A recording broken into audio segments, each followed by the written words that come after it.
BNP Tarique জিয়ার রহমান এখন মঞ্চে আসতে অনুরোধ করছি আমাদের সবার শ্রদ্ধ ক্যান্টনমেন্ট থানা বিএনপি সাবেক সভাপতি প্রিন্সিপাল লেখক ভাইকে মঞ্চে আসতে আমি অনুরোধ করছি।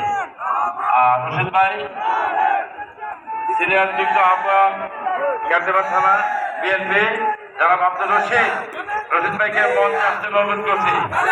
আর দয়া করে আহ্বায়কের নিচে কেউ সামনে জায়গায় বলবেন না, এখনো সময় আছে, ভাই পিছনে চলে যান, পরে পিছনে সিট পাবেন না।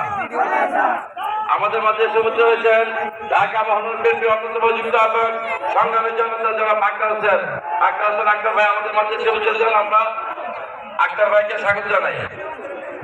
সময় জন্য আমি বারবার এই কথা ঘুরতেছি এই কারণে, অনেকে আমি দেখছি যে আপনি আহ্বায়ক ছাড়া আপনারা সামনের সোফাতে বসে আছেন। আজকে কোন অবস্থাতে কেউ সামনে বসতে পারবেন না, প্লিজ কাউকে বসতে দেবো না আমরা আজকে।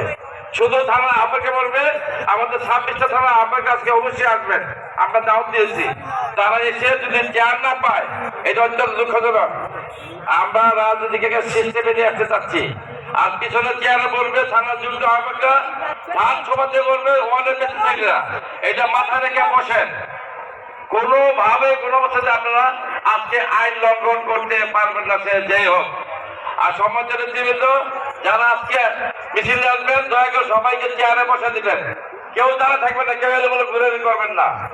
আর এই লাইনটা ক্লিয়ার রাখেন, পশ্চিম পাশে ক্লিয়ার রাখেন, কেউ পশ্চিম পাশে দাঁড়াবেন না, সবাই মঞ্চের ভিতরে ঢুকে যান। সবাইকে ধন্যবাদ।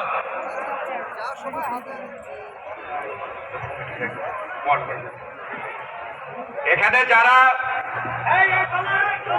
এই প্রিয় বন্ধুরা, প্রিয় ভাইরা, প্রিয় সহকর্মী,